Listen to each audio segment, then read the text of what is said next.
আসসালামু আলাইকুম, স্বাগত জানাচ্ছি আরটিভি সকালের সংবাদে। আপনাদের সঙ্গে আছি আমি সিনথিয়া রহমান। জ্বালানি তেল ও এলপিজি গ্যাসের পর এবার দাম বাড়ার পথে বিদ্যুতের। এমন পরিস্থিতিতে উদ্বিগ্ন সাধারণ মানুষ।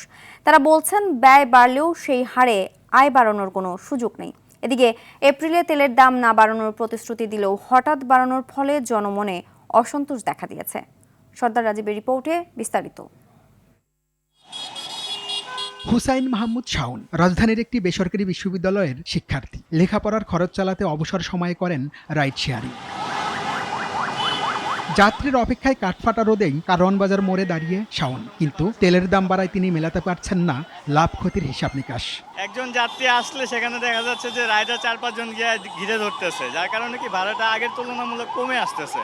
যে খরচটা বাড়তেছে বা আমাদের যে অকটেনের দামটা বাড়ানো হয়েছে, এই খরচটা এখনো তুলনামূলকভাবে উঠানো যাচ্ছে না। শাওনের মতো প্রায় প্রতিটি চালকের কাঁধেই এখন বাড়তি ব্যয়ের চাপ। এমন পরিস্থিতিতে ভাড়া বাড়ানোর বিকল্প দেখছেন না তারা। যেভাবে মালিক চালাইতেছে তালিতুলি দিয়ে চলতেছি, ভাড়া আসলে না বাড়াইলে তো হবে না। খেটে খাওয়া মানুষের উপরে বেশি প্রভাব পড়বে, কারণ তারা তো হচ্ছে দিন আনে দিন খায়। তেলের অস্থিরতার মধ্যেই আবারও বাড়ল এলপি গ্যাসের দাম। 2 দফায় 600 টাকা বেড়ে 12 কেজির সিলিন্ডার পৌঁছেছে 1940 টাকায়। এক মাসে 2 বার দাম বাড়ার কারণে ক্রেতার উপর তো ব্যাপক প্রভাব পড়বেই। এখন ক্রেতারা বিকল্প রাস্তা খুঁজবে, কেউ ইলেকট্রিক চুলা রান্না করবে, কেউ আবার একটা ব্রাকেটের নতুন লাকড়ির চুলার মতো হচ্ছে ওটা রান্না করবে।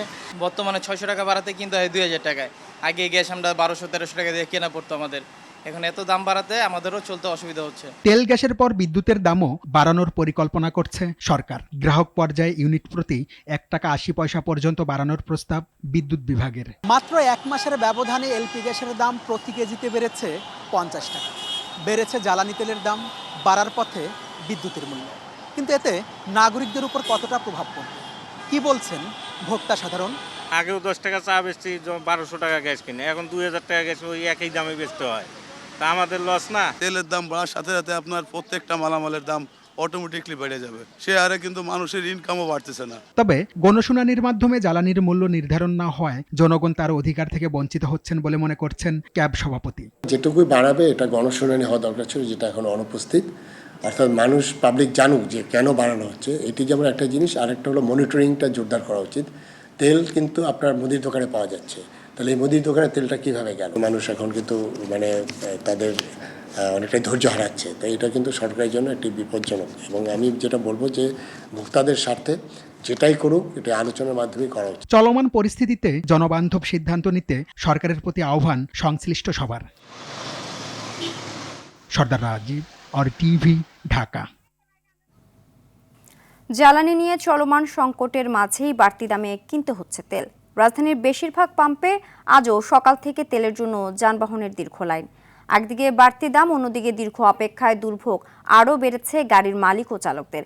এদিকে পেট্রোলিয়াম কর্পোরেশন বিপিসি দেশের সব ফিলিং স্টেশনে জ্বালানি তেলের সরবরাহ বাড়ানোর পরেও কমছে না দীর্ঘ লাইন।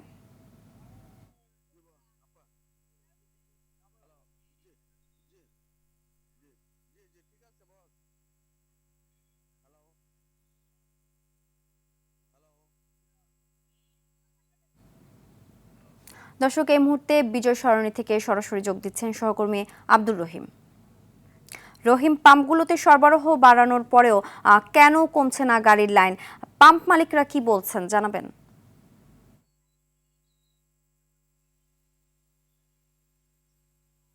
রাজধানীর বেশ কয়েকটি পাম্পে আমরা ঘুরেছি এবং আমরা যেমনটি দেখেছি গতকালকে পর্যন্ত পাম্পের যেই সিরিয়াল ছিল দীর্ঘ লাইন, সে লাইন কিন্তু আজকে কিছুটা কমে এসেছে বলে আমরা দেখতে পেয়েছি। এবং আমি রয়েছি বর্তমানে ট্রাস্টে যদি আমরা দেখানোর চেষ্টা করি একটু যে গাড়ির সিরিয়াল রয়েছে, তবে আগের মতো যে অনেক সিরিয়াল থাকতো সেটি কমে এসেছে। এবং আজকে প্রধানমন্ত্রী কার্যালয় পর্যন্তও কিন্তু গাড়ির সিরিয়াল যায় নাই। এবং আমরা অন্যান্য যে পাম্পগুলোতে গিয়েছি সেখানেও কিন্তু একই অবস্থা দেখেছি। এবং আরেকটি বিষয় জানিয়ে রাখতে চাই যে ফুয়েল যে অ্যাপস, সেই অ্যাপসের মাধ্যমে যাদের অ্যাপসে রয়েছে তাদেরকে 1400 টাকার তেল দেওয়া হচ্ছে এবং যাদের ফুয়েল অ্যাপস নেই তাদেরকে 1000 টাকার তেল দেওয়া হচ্ছে। এছাড়াও আমরা দেখেছি প্রাইভেট কার এবং বড় যে গাড়িগুলো তাদেরকে 4500 থেকে 5000 টাকা এবং 6000 টাকার তেল পর্যন্ত আমরা দিতে দেখেছি।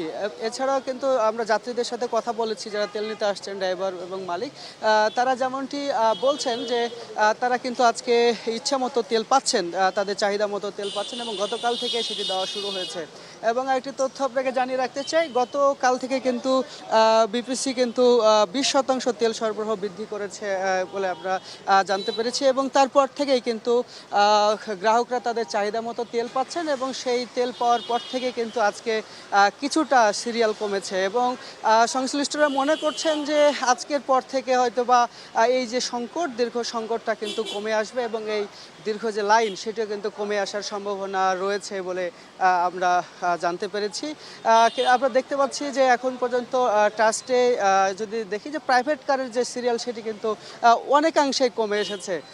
তো সব মিলে বলা যায় যে কিছুটা গাড়ির যে দীর্ঘ লাইন সেটি কিন্তু কমে আসছে, এবং বাড়তি যে দাম সেটি কিন্তু প্রভাব পড়েছে জ্বালানি তেলে, এবং কিছুটা যেই সংকট সেই সংকটটাকে কাটিয়ে ওঠার চেষ্টা করছে সরকার। সব মিলে বলা যায় যে আর অল্প কয়েকদিনের মধ্যে পরিস্থিতি স্বাভাবিক হতে পারে বলে ধারণা করা হচ্ছে।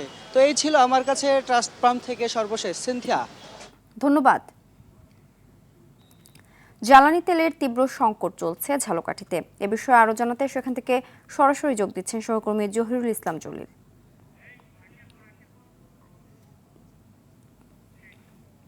জলিল, জ্বালানি তেলের সংকটের বিষয়ে আমাদেরকে বিস্তারিত জানাবেন।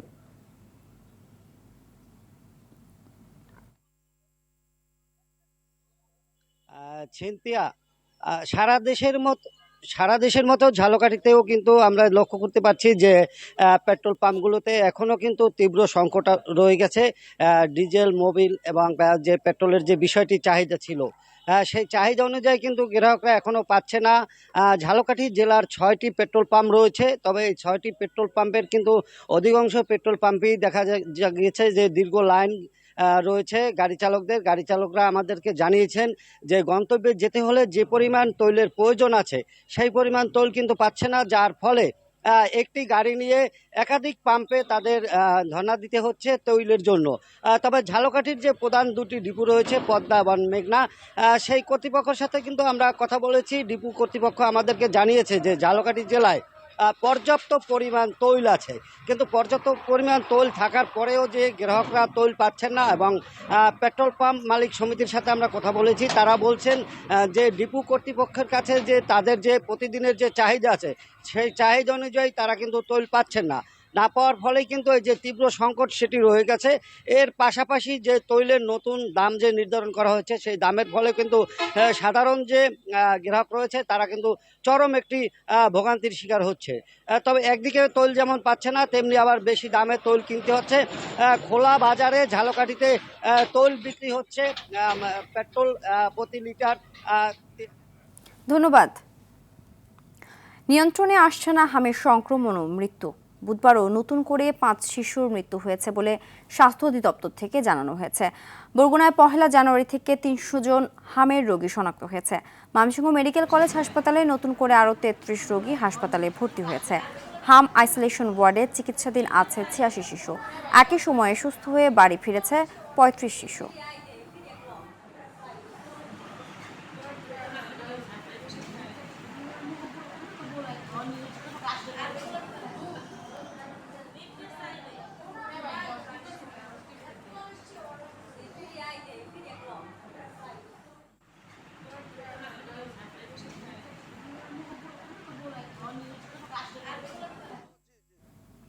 এই বিষয়ে আরো জানাতে ময়মনসিংহ থেকে সরাসরি যোগ দিচ্ছেন সহকর্মী বিপ্লব বসাক। বিপ্লব, নতুন করে রোগী শনাক্ত সহ বিস্তারিত জানাবেন। সিনথিয়া, হাম রুবেলা টিকাদান কর্মসূচি চলমান থাকলেও কিন্তু কিছুতেই কমছে না হামের ভয়াবহতা। ময়মনসিংহ মেডিকেল কলেজ হাসপাতালে কিন্তু প্রতিদিনই কিন্তু বেড়েই চলছে হাম আক্রান্ত বা হাম উপসর্গ নিয়ে রোগীদের ভর্তির চিত্র। তবে আজকে কিন্তু একজন মারা গেছে, এক শিশু মারা গেছে হাম আক্রান্তে ময়মনসিংহ মেডিকেল কলেজ হাসপাতালে চিকিৎসাধীন অবস্থায়। তবে ময়মনসিংহে 6 লাখ হামের টিকাদান কর্মসূচির যে টার্গেট রয়েছে সেখানে কিন্তু 30,000 শিশুকে এ পর্যন্ত টিকা দেওয়া হয়েছে, কিন্তু হামের উপদ্রব কমছে না। কারণ ময়মনসিংহ যে হাসপাতালটি রয়েছে সেই হাসপাতালটিতে কিন্তু ময়মনসিংহ বিভাগ অর্থাৎ জামালপুর, শেরপুর নেত্রকোনা ছাড়াও কিন্তু গাজীপুর, কিশোরগঞ্জ, টাঙ্গাইল থেকেও রোগী এখানে নিয়ে আসছে। এছাড়াও জেলার রোগীরা তো আছে, জেলা হাসপাতালগুলিতে, স্বাস্থ্য কমপ্লেক্সগুলিতে যে রোগীগুলিকে ভর্তি করা হয় তাদের মধ্যে বেশিরভাগ রোগী যেগুলি মারাত্মক ঝুঁকিতে আছে সেগুলি কিন্তু ময়মনসিংহ মেডিকেল কলেজ হাসপাতালে ভর্তি করানো হয় এবং সেগুলি কিন্তু হাম ছাড়াও কিন্তু অন্যান্য রোগও থাকে, শ্বাসকষ্ট ছাড়া নিউমোনিয়াও কিন্তু তারা আক্রান্ত থাকে, যার ফলে হাসপাতালে এই রোগীদের চিকিৎসা দেওয়া কিন্তু একটু কঠিন হয়ে পড়ছে। যেহেতু হাসপাতালে একটি আলাদা আইসোলেশন ওয়ার্ড করা হয়েছে, হাম আইসোলেশন ওয়ার্ড, সেই ওয়ার্ডের কিন্তু ধারণ ক্ষমতার বাইরে কিন্তু রোগী রয়েছে, তার জন্য কিন্তু চিকিৎসকদের চিকিৎসা দিতে একটু কষ্ট হয়ে পড়ে। তারপরেও কিন্তু এই হাসপাতালে আইসোলেশন ওয়ার্ডে কিন্তু 3 সদস্য বিশিষ্ট একটা চিকিৎসক কমিটির তত্ত্বাবধানে কিন্তু এখানে তাদের চিকিৎসা দেওয়া হচ্ছে এবং ডাক্তাররা কিন্তু চেষ্টাই করে যাচ্ছেন যে কোনো শিশু যাতে ক্ষতি না হয়, কোনো শিশু যাতে মৃত্যু না হয়, সেই লক্ষ্যে কিন্তু তারা চিকিৎসা দিয়ে আসছেন এই আইসোলেশন ওয়ার্ডে। আর যদি বলি গত 24 ঘন্টায় এই হাসপাতালে 27 জন নতুন করে হাম উপসর্গ নিয়ে শিশু ভর্তি হয়েছেন এবং আজকে কিন্তু একজন মারা গেছেন। এই নিয়ে এই হাসপাতালটিতে গত 17 মার্চ থেকে আজ পর্যন্ত 16 জন শিশু মৃত্যু হয়েছে। সিনথিয়া, এই ছিল ময়মনসিংহ থেকে আমার আহামের সর্বশেষ। ধন্যবাদ। উচ্চ ঝুঁকি নিয়ে সিলেটের তামাবিল স্থলবন্দর দিয়ে ভারত থেকে আমদানি হচ্ছে অত্যন্ত দাহ্য রাসায়নিক মিথানল। তবে বিপজ্জনক এই পণ্য খালাসে নেই ন্যূনতম নিরাপত্তা ব্যবস্থা। অগ্নিকাণ্ডের ঝুঁকিতে দিন কাটাচ্ছেন শ্রমিক ও সংশ্লিষ্টরা। তামাবিলে একটি রাসায়নিক পরীক্ষাগার ও অগ্নি নির্বাপক ইউনিট স্থাপনের দাবি জানিয়েছেন তারা। সিলেটের গোয়াইনঘাট থেকে সালমান শাহর পাঠানো রিপোর্ট জানাচ্ছেন আবরার মাহি। ভারতের আসাম রাজ্যের পার্বতীপুর ডিব্রুগড় পেট্রোকেমিক্যাল কোম্পানি থেকে এসব মিথানলবাহী ট্যাঙ্ক লরি বাংলাদেশে আসে। তবে হাজারো শ্রমিকের কর্মব্যস্ত এই বন্দরে নেই কোনো ফায়ার সার্ভিস ইউনিট। দুর্ঘটনা ঘটলে আগুন নিয়ন্ত্রণে আনতে নির্ভর করতে হয় ভারতের ডাউকি থেকে আসা অগ্নি নির্বাপক দলের উপর। নিয়ম অনুযায়ী দাহ্য পদার্থ খালাসে থাকার কথা বিশেষ নিরাপত্তা বেষ্টনী ও অগ্নি নির্বাপক ব্যবস্থা, কিন্তু বাস্তবে মিলছে না তার কোনো প্রতিফলন। মিথানলটি একটি আগুন এটার সাথে জড়িত আছে, তাই আমরা সরকারের কাছে দাবি জানাচ্ছি যেহেতু এটি দাহ পদার্থ, সেজন্য আমরা এখানে যাতে একটি ফায়ার সার্ভিস প্রতিষ্ঠা করা হয়। এখানে কিছুদিন আগে একটা আগুন লেগেছিল ভারতের গাড়ি থেকে, ভারত থেকে একটা ফায়ার সার্ভিস এসে আগুনটা নিভিয়ে দেয়। দুঃখের বিষয় আমাদের এরকম কোনো ব্যবস্থা নাই। কোনো ধরনের সুরক্ষা সরঞ্জাম ছাড়াই ঝুঁকি নিয়ে ড্রাম খালাস করছেন শ্রমিকরা। এমনকি বন্দরে নেই একটি অগ্নি নির্বাপক সিলিন্ডার কিংবা পর্যাপ্ত পানির সংরক্ষণ ব্যবস্থাও। কেমিক্যালের কাম করি, এটা ফায়ার সার্ভিসের দরকার আছে, পানির সংকট আছে, একটা মেডিকেলের দরকার আছে, এই ধরনের একটা ব্যবস্থা নিতেই আমরা। এখানে 2টা সংগঠনের লেবার কাজ করে, এদের যে কোনো সময় ইনজুরি হইলে যে প্রাথমিক যে চিকিৎসা মেডিকেল যে এটা কোনো ব্যবস্থা নাই। এদিকে এই প্রকল্পের আওতায় পূর্ণাঙ্গ ফায়ার হাইড্রেন্ট সিস্টেম স্থাপন করা হবে বলেও জানালেন এ কর্মকর্তা। আমাদের স্থলবন্দরের উন্নয়ন সম্প্রসারণ কার্যক্রম অলরেডি শুরু হয়ে গেছে। ওই প্রজেক্টে আমরা একটা পূর্ণাঙ্গ ফায়ার হাইড্রেন্ট সিস্টেম স্থাপন করা হবে এখানে। তবে উন্নয়ন প্রকল্প বাস্তবায়ন না হওয়া পর্যন্ত থেকেই যাচ্ছে শঙ্কা। দ্রুত কার্যকর ব্যবস্থা নেওয়ার দাবি সংশ্লিষ্টদের। আবরার মাহি, RTV। পরিবেশ দূষণ ও জলবায়ু পরিবর্তনের বিরূপ প্রভাবে ধ্বংস হয়ে যাচ্ছে পটুয়াখালীর উপকূলীয় অঞ্চলের সংরক্ষিত বনাঞ্চল। প্রতিনিয়ত উজাড় হচ্ছে উপকূল রক্ষাকারী হাজার হাজার বৃক্ষরাজি। স্থানীয়রা বলছেন, দ্রুত এ বিষয়ে ব্যবস্থা না নিলে পরিবেশের ভারসাম্য নষ্ট হবার পাশাপাশি ঝড় ও জলোচ্ছ্বাসে ক্ষতিগ্রস্ত হবে উপকূলীয় এলাকা। পটুয়াখালী থেকে মুফতি সালাউদ্দিনের পাঠানো তথ্যচিত্র আরও জানাচ্ছেন আব্দুল হামিদ। পটুয়াখালী জেলায় মোট 2,25,000 একর গ্যাজেটভুক্ত বনভূমি রয়েছে। 1,60,000 একরের মধ্যে রয়েছে ম্যানগ্রোভ বনায়ন। জলবায়ু পরিবর্তন, ঝড়, বন্যা ও প্রাকৃতিক দুর্যোগে প্রতিনিয়ত বিবর্ণ হয়ে যাচ্ছে উপকূলীয় অঞ্চলের সবুজ বেষ্টনী। গাছের শ্বাসমূলে বালুর আবরণ আর সাগরের লবণাক্ততার কারণে মরে যাচ্ছে গাছগুলো। এছাড়া নির্বিচারে গাছ কাটায় উজাড় হচ্ছে উপকূলের বনাঞ্চল। ঝড় জলোচ্ছ্বাসে উপকূলবাসীকে রক্ষাকারী এই বনাঞ্চল দ্রুত সংরক্ষণের দাবি জানিয়েছেন স্থানীয়রা। পটুয়াখালী, বরগুনা এই অঞ্চলের যদি আমরা উপকূলীয় নদীগুলির পাশে যাই তাহলে দেখব যে সেখানে অনেক বড় বড় গাছ মারা যাচ্ছে। কিছু অসাধু লোক আছে, তারা ওই ডাল কেটে দেয়, ঠিক আছে, তারা ডাল কেটে নেয় তাদের যে ইয়ার জন্য, জ্বালানির জন্য তারা গাছ কেটে নেয়। আর এই কাটার জন্যই কিন্তু অনেক ডাল যদি না থাকে গাছে, তখন দেখা যায় গাছটা মরে যায়। বন্যা আসে তাহলে এই গাছগুলো মারা গেলে আমরা এই এলাকায় যারা আছি তারা এই বন্যার পানিতে বা এই তুরে আমরা ভেসে যাব। বন বিভাগ বলছে বর্তমান সরকার আগামী 5 বছরে 25 কোটি বৃক্ষরোপণ কর্মসূচি ঘোষণা করেছে। এরই মধ্যে উপকূলীয় অঞ্চলের জন্য চাহিদাপত্র দেওয়া হয়েছে। এখন জলবায়ু পরিবর্তনের কারণে কিন্তু আমাদের বৃষ্টিপাতের পরিমাণ কিন্তু অনেক কমে গিয়েছে এবং সাগরের লবণাক্ততাও কিন্তু বেড়ে গিয়েছে। এটা কিন্তু গাছ মারা যাওয়ার একটা অন্যতম কারণ। আর এই উপকূলে প্রাকৃতিক দুর্যোগ আছে, এটা আমরা সবাই জানি, সাইক্লোন বা বিভিন্ন ঝড় জলোচ্ছ্বাসটা নিয়মিত আঘাত হানে, যার কারণে কিন্তু কিছু গাছ মারা যায়। 25 কোটি বৃক্ষরোপণের যে কর্মসূচি আছে সেখানে আমরা আমাদের উপকূলের পক্ষ থেকে কিন্তু একটা চাহিদা দাখিল করেছি। শুধু পরিকল্পনা নয়, উপকূলের সবুজ বেষ্টনী পুনরুদ্ধার এবং পরিবেশের ভারসাম্য রক্ষায় কার্যকর পদক্ষেপ দেখতে চায় পটুয়াখালীবাসী। আব্দুল হামিদ, RTV। এবার ইরান যুদ্ধ প্রসঙ্গ। ইরানের পর এবার যুক্তরাষ্ট্র জাহাজ আটকের দাবি করেছে। এশীয় জলসীমায় ইরানের পতাকাবাহী অন্তত 3টি ট্যাঙ্কার আটক করার দাবি যুক্তরাষ্ট্রের। যুদ্ধবিরতির মধ্যে লেবাননেও হামলা চালাচ্ছে ইসরায়েল। তাদের হামলায় লেবাননের সাংবাদিক আমাল খলিল সহ নিহত হয়েছে অন্তত 5 জন। এদিকে হরমুজ প্রণালী বন্ধ থাকায় আবারও বাড়ছে তেলের দাম। অন্যদিকে যুদ্ধবিরতির কোনো নির্দিষ্ট সময়সীমা ডোনাল্ড ট্রাম্প বেঁধে দেননি বলে জানিয়েছে হোয়াইট হাউস। বিস্তারিত জানাচ্ছেন আব্দুল মালেক।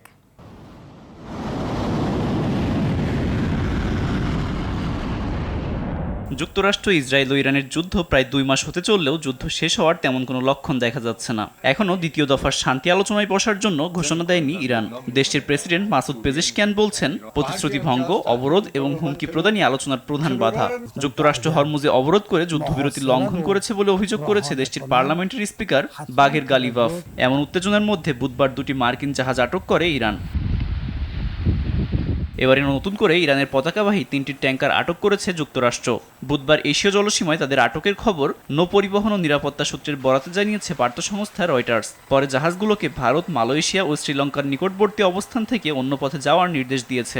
এর ফলে ইরানের বিরুদ্ধে আরোপ করা নৌ অবরোধের মোট 31টি জাহাজ দিকবদল করতে বা বন্দরে ফিরতে নির্দেশ দিয়েছে যুক্তরাষ্ট্র। তবে যুদ্ধবিরতির কোনো নির্দিষ্ট মেয়াদ যুক্তরাষ্ট্র নির্ধারণ করেনি বলে জানিয়েছে হোয়াইট হাউসের প্রেস সেক্রেটারি ক্যারোলিন লেভিট। হরমুজে চলমান উত্তেজনায় বিশ্ববাজারে আবারও ঊর্ধ্বমুখী তেলের দাম। যুদ্ধবিরতি নিয়ে অনিশ্চয়তার মধ্যে মার্কিন ওয়েস্ট টেক্সাস ইন্টারমিডিয়েট 4% বেশি বেড়ে ব্যারেল প্রতি $96.73 পৌঁছেছে। ব্রেন্ট ক্রুডও 3.62% বেড়ে $105 ছাড়িয়েছে। তবে যুদ্ধবিরতির মধ্যে লেবাননেও হামলা চালাচ্ছে ইসরায়েল। দেশটির আল আখবার পত্রিকার প্রতিনিধি আমাল খলিল নামে এক সাংবাদিক নিহত হয়েছে। এছাড়া দক্ষিণ লেবাননের আত্তিরি গ্রামে একটি গাড়িতে বোমা হামলায় 2 জন সহ মোট 5 জন নিহত হয়েছে। আব্দুল মালেক, RTV। চট্টগ্রামের হালি শহরে মাটি খনন করার সময় চাপা পড়ে 2 শ্রমিকের মৃত্যু হয়েছে। বুধবার রাত 3টার দিকে আগ্রাবাদের হালি শহরের এক্সেস রোড এলাকায় ওয়াসার পাইপলাইন স্থাপনের কাজ করতে গিয়ে ভয়াবহ দুর্ঘটনা ঘটে। জানা গেছে, চীনা ঠিকাদারি প্রতিষ্ঠান চায়না হাইড্রো কোম্পানি মাটি খননের সময় হঠাৎ করেই মাটি ধসে পড়ে। এতে ঘটনাস্থলে কাজ করা 4 জন শ্রমিক মাটি নিচে চাপা পড়েন। আগ্রাবাদ ফায়ার সার্ভিসের কর্মীরা গুরুতর আহত অবস্থায় 4 জনকেই চট্টগ্রাম মেডিকেল কলেজ হাসপাতালে নিলে চিকিৎসক 2 জনকে মৃত ঘোষণা করেন। নিহতরা হলেন দিনাজপুরের রাকিব ও তুষার। এ ঘটনায় এলাকায় শোকের ছায়া নেমে এসেছে। স্থানীয়দের অভিযোগ, যথাযথ নিরাপত্তা ব্যবস্থা নিশ্চিত না করায় এমন দুর্ঘটনা ঘটেছে। IDLC পরিবর্তনের পথে বাংলাদেশ। শিশু কিশোরদের সুস্থ বিকাশ ও সৃজনশীলতা বৃদ্ধিতে গুরুত্বপূর্ণ উদ্যোগ নিয়েছে সরকার। শিক্ষা প্রতিষ্ঠানের মাঠ উন্মুক্ত রাখা এবং সংস্কৃতি ধর্মীয় চর্চার জোরদারের পাশাপাশি ক্রীড়া শিক্ষকের নতুন নিয়োগ কার্যক্রমও শুরু হয়েছে। একই সঙ্গে নতুন কুড়ি নামে সাংস্কৃতিক, ক্রীড়া ও কোরআন তেলাওয়াত কার্যক্রম চালু করা হয়েছে। এর মাধ্যমে শিশু কিশোরদের নৈতিক শিক্ষা, সাংস্কৃতিক চর্চা এবং ধর্মীয় মূল্যবোধ গড়ে তোলার উদ্যোগ নেওয়া হয়েছে। এদিকে উপজেলা পর্যায়ে ক্রীড়া শিক্ষার মান উন্নয়নে বড় পদক্ষেপ নিয়েছে সরকার। 6টি খেলায় 3 জন করে মোট 18 জন ক্রীড়া শিক্ষক নিয়োগ প্রক্রিয়া শুরু হয়েছে।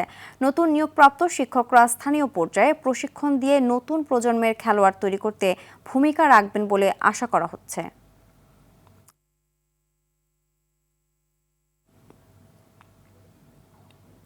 আন্তর্জাতিক প্রসঙ্গ।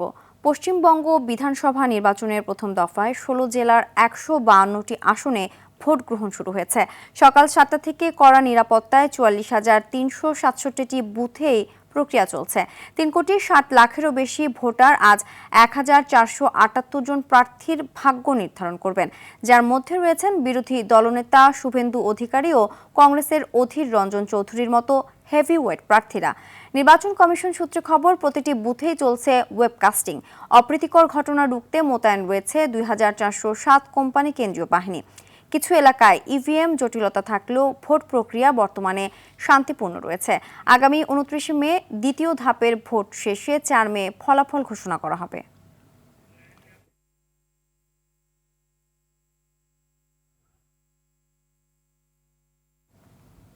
দর্শক, বিধানসভা নির্বাচনের সবশেষ খবর জানাতে কলকাতা থেকে সরাসরি যুক্ত হচ্ছেন সহকর্মী পরমাশিস ঘোষ রায়। পরমাশিস, সকাল থেকে ভোট কেন্দ্রে উপস্থিতির হার কেমন দেখছেন? বিশেষ করে মুসলিম অধ্যুষিত এলাকাগুলোতে তৃণমূল ও বিজেপির যে পাল্টাপাল্টি রাজনৈতিক মেরুকরণ, তার প্রভাব ভোটদান প্রক্রিয়ায় কতটা দৃশ্যমান হচ্ছে জানাবেন? বলি যে আজকের যে নির্বাচন কমিশনের দেওয়া যে নির্ঘণ্ট অনুযায়ী যে নির্বাচন, আজকে প্রথম দফার ভোট শুরু হয়েছে 2023 এপ্রিল থেকে।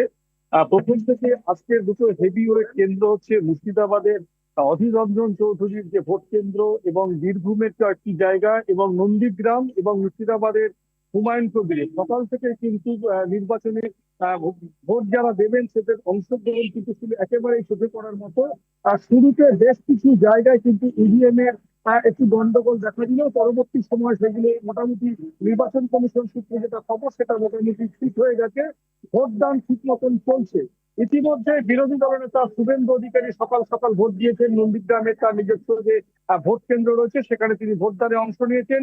হুমায়ুন কবির আমজনতা উন্নয়ন পার্টির মুর্শিদাবাদে ভোটদানে অংশ নিয়েছেন। অধীর রঞ্জন চৌধুরী ভোটদানে অংশ নিয়েছেন। সবচেয়ে যেটা বলার বিষয় যে 2 দশকের বেশি সময় যেটা দেখা যাচ্ছে যে এবারের নির্বাচনে 2,407 কোম্পানি, প্রায় 2 লক্ষের বেশি কেন্দ্রীয় বাহিনী কিন্তু মোতায়েন রয়েছে 152টা বিধানসভা কেন্দ্র, অর্থাৎ রাজ্যের 16টি জেলা, উত্তরবঙ্গের 54টি এবং দক্ষিণবঙ্গ এবং জঙ্গলমহলের মোট 98টি বিধানসভা কেন্দ্রে কিন্তু নির্বাচন সম্পন্ন হচ্ছে। আর যেখানে দেখা যাচ্ছে 3,60,00,000-এরও বেশি কিন্তু ভোটার আজকে এখানে অংশ নেবেন এবং 44,000-এর বেশি বুথে কিন্তু ভোটদান প্রক্রিয়া শুরু হয়েছে।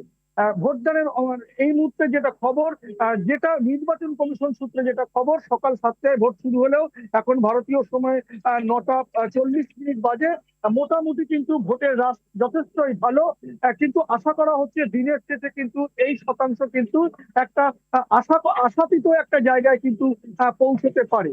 বলার বিষয়, প্রত্যেকটা বুথে কিন্তু ওয়েবকাস্টিং এর ব্যবস্থা রয়েছে। নির্বাচন কমিশন অবাধ এবং শান্তিপূর্ণ নির্বাচন করতে একেবারে নিশ্চিদ্র নিরাপত্তা, যেটা বলার বিষয় যে 2 লক্ষেরও বেশি কেন্দ্রীয় বাহিনী, সেনাবাহিনী, সাজোয়া গাড়ি যেমন রয়েছে, পাশাপাশি 40,000-এরও বেশি কিন্তু রাজ্য পুলিশ মোতায়েন রয়েছে। আজকের প্রথম দফার ভোটে দ্বিতীয় দফার প্রচারণার কাজে রাজ্যে আসছেন প্রধানমন্ত্রী নরেন্দ্র মোদী। তিনি কৃষ্ণনগর এবং মথুরাপুরে সভা করবেন। মুখ্যমন্ত্রী মমতা বন্দ্যোপাধ্যায় টালিগঞ্জে তার 2টি সভা রয়েছে এবং দক্ষিণ কলকাতা, বৃহত্তর দক্ষিণ কলকাতার সল্ট লেকে স্বরাষ্ট্রমন্ত্রী অমিত শাহ বিজেপির কার্যালয়ে বসে কিন্তু তদারকি করছেন, দলীয়ভাবে তদারকি করছেন। একেবারে কিন্তু সরগরম পরিস্থিতি প্রথম দফার নির্বাচনে এবং মিডিয়া কিন্তু একেবারে মুখিয়ে রয়েছে নন্দীগ্রাম, মুর্শিদাবাদ এবং অধীর রঞ্জন চৌধুরী হেভিওয়েট প্রার্থীরা রয়েছেন। আসানসোলেও রয়েছেন অগ্নিমিত্রা পলের মতন হেভিওয়েট প্রার্থী।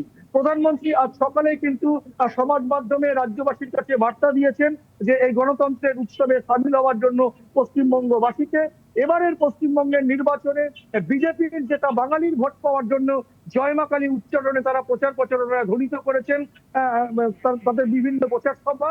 স্বাভাবিকভাবে মুখ্যমন্ত্রী মমতা বন্দ্যোপাধ্যায়ও কিন্তু বাংলা সংস্কৃতি, বাঙালির অস্মিতা, অনুপ্রবেশকারীদের নামে যে বাংলা ভাষাভাষী মানুষ। পরমেশিস, আপনি সংবাদ সংগ্রহ করতে থাকুন, আমরা পরবর্তী সংবাদে আবারও আপনার সাথে যোগাযোগ করব। ধন্যবাদ। খেলার খবর। সিরিজ নির্ধারণী তৃতীয় ওয়ানডেতে চট্টগ্রামে আজ মুখোমুখি হচ্ছে বাংলাদেশ ও নিউজিল্যান্ড। এই ম্যাচ চাপের হলেও জয় দিয়ে সিরিজ নিশ্চিত করতে চায় বাংলাদেশ। অপরদিকে কিউইদের লক্ষ্য সিরিজটা নিজেদের করে নেওয়া। বীরশ্রেষ্ঠ ফ্লাইট লেফটেন্যান্ট মতিউর রহমান স্টেডিয়ামে ম্যাচটি শুরু হবে বেলা 11টায়। চট্টগ্রাম থেকে এমরাউল কায়েসের ক্যামেরায় আরও জানাচ্ছেন আতিকুল ইসলাম শাকিল। ঢাকায় প্রথম ম্যাচে হারের পর দ্বিতীয় ম্যাচে দাপুটে জয়ে সিরিজে সমতা এনেছিল বাংলাদেশ। এবার পালা সিরিজ নিশ্চিতের। তবে শেষ ম্যাচটি সিরিজ নির্ধারক হওয়াকে চাপ বলে মনে করছেন বাংলাদেশ দলের বোলিং কোচ শন টেইট। এটি সবসময় চাপের যে শেষ ম্যাচে সিরিজ নিশ্চিত করতে হবে, তবে পরিস্থিতি যেমনই হোক আমরা জয় চাই। বাংলাদেশের জন্য অবশ্য শেষ ম্যাচে অম্লমধুর সমস্যা। কাকে রেখে কাকে খেলাবে সেটি নিয়ে। আগের ম্যাচেই 5 উইকেট নিয়ে ম্যাচ জয়ের নায়ক নাহিদ রানা তো আছেনই, অনুশীলনে ফুল রিদমে বোলিং করতে দেখা গেছে আগের 2 ম্যাচে না খেলতে পারা মুস্তাফিজুর রহমানকেও। শেষ ওয়ানডের জন্য স্কোয়াডে ফিরেছেন তানজিম সাকিব, অপরদিকে তাসকিন শরীফুলরা তো আছেনই। তাই শেষ ম্যাচে কাদের খেলানো হবে সে বিষয়ে কোচও ঠিকমতো বলতে পারলেন না। মুস্তাফিজ পুরো ফিট হয়ে গেছে, সে অনুশীলনে স্বাভাবিকভাবেই বোলিং করছে। তবে এই ম্যাচে খেলবে কিনা আমি শিওর না, এটা সিলেকশন কমিটি ঠিক করবে। এদিকে নিউজিল্যান্ডের জন্য বাংলাদেশ ছাড়াও প্রতিপক্ষ হিসেবে গরম আবহাওয়া তো আছেই। প্রতি ম্যাচেই ভিন্ন চরিত্রের উইকেটে খেলাও চ্যালেঞ্জিং হয়ে এসেছে। শেষ ম্যাচের উইকেটের আচরণ নিয়ে তাই বাড়তি সতর্কতারা। দেখুন, এক এক দিন এক এক রকম উইকেটে খেলা আসলেই কঠিন। এছাড়া বাংলাদেশের পেস বোলিংটাও বেশ ভালো। শেষ ম্যাচে নাহিদ রানার সাথে মুস্তাফিজও অপেক্ষায় আছে। তবে আমরা সিরিজ জিততেই এখানে এসেছি। ভিন্ন পিচে মানিয়ে নেওয়া যেমন অতিথিদের জন্য কঠিন হবে, তেমনি বাংলাদেশের জন্য চ্যালেঞ্জিং মানছেন বোলিং কোচ শন টেইট। শেষ ম্যাচে জয় দিয়ে কেবল সিরিজ নিশ্চিত নয়, বিশ্বকাপের পথে আরেক ধাপ এগোতে হলে তাই সাইফ, শান্ত, মিরাজদের ব্যাটিংয়ের দিকে তাকিয়ে থাকবে বাংলাদেশ। আতিকুল ইসলাম শাকিল, RTV, চট্টগ্রাম। সকালের সংবাদ এ পর্যন্তই। মধ্যাহ্নের সংবাদ দুপুর 12টায় দেখার আমন্ত্রণ রইল। ধন্যবাদ সবাইকে।